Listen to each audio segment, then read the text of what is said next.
Woodbury County Board of Supervisors has named a candidate for the at-large citizen position on the county's Law Enforcement Authority board. The position was previously held by Ron Wick, but a vote to reappoint him failed last week at the Sioux City City Council. Tonight, the county board unanimously voted to name Tony Wingert to the position, pending approval from the City Council. Wingert has served as a member of the Woodbury County Sheriff's Office since 1993 and currently serves as its Chief Deputy, but he plans to retire in January. When asked why he decided to look into this position, Wingert responded with, "I saw that there was a need." Now, if approved by the City Council, Wingert would bring more than 3 decades of experience working in Woodbury County law enforcement to the board.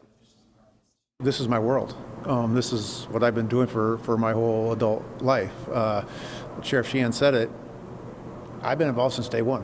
And I'm not saying that there aren't smarter people. I know there are smarter people out there, but they don't have the institutional knowledge that I have to make this building go.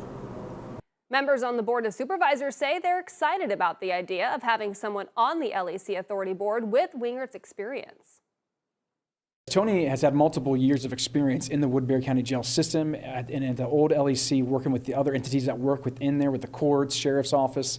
And so going to the new LEC here in the county, it's definitely a great benefit to us to know someone that understands jail operations, how do multiple entities work and operate within a law enforcement center. Now, Wingert plans to retire from the sheriff's office on January 15th.